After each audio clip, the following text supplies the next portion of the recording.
V FK Poprad sme sa tento týždeň zamerali na duel 17-ky, ktorá tesne po triumfe starších kolegov privítala na umelej tráve areálu vo Veľkej rovesníkov zo Spišskej Novej Vsi. Ešte skôr ako duel začal, sme oslovili trénera domácich, pána Antona Kočiša, aby nám prezradil, s čím do zápasu mladí Popradčania vstúpia. Tak plán je určite podať dobrý výkon, aby chlapci hlavne po zápase boli spokojní, aby sme vyhrali.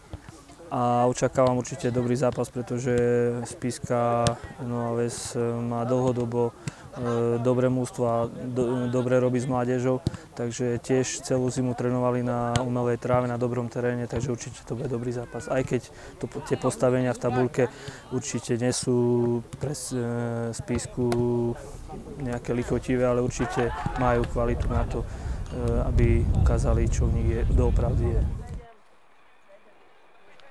17-ka FK Poprad však spočiatku herne zaostávala v dôslednej kombinácii i koncovke, čo využil súper a vošiel do jednogólového vedenia. Domáci dlho čakali na impuls, ktorý by oživil ich hru. Červená karta Samuela Kleina sa paradoxne stala vzpruhou pre mužstvo Popradu, ktoré nasadilo bojovnejší výkon i chuť obrátiť vývoj duelu. V 60. minúte prišla penálta po faule na Filipa Korenka a domáci Patrik Šimonovič pohodlne umiestnil a vyrovnal stav na 1:1. Poprad aj v 10-člennej zostave dokázal zatlačiť súpera a následne strhnúť na svoju stranu tesné víťazstvo 2:1 gólom Davida Škirtu. Zvíťazil tak rovnako ako kategória U19 v predošlom zápase proti rovnomennému súperovi. Na záver prinášame pozápasové reakcie trénerov oboch celkov.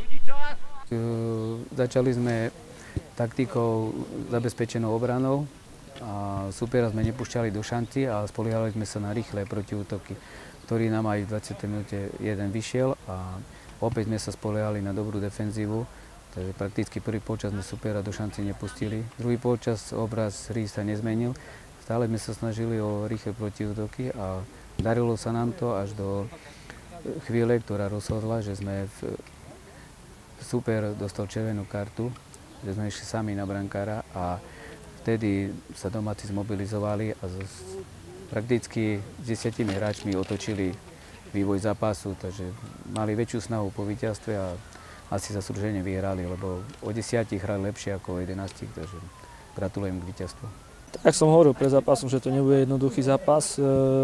Hostia prišli tu s defenzívnou taktikou, čo im vychádzalo, vyšiel jeden break. Takže polčas bolo 1:0. Cez polčas ani nejak som nezvyšoval hlas, pretože chlapci aj v tom prvom polčase sa snažili sa o taký kultivovaný prejav a do toho druhého polčasu som im povedal, že proste je to už len na ním odjazdiť, odmakať druhý polčas a si myslím, že za druhý polčas sme si zaslúžili vyhrať.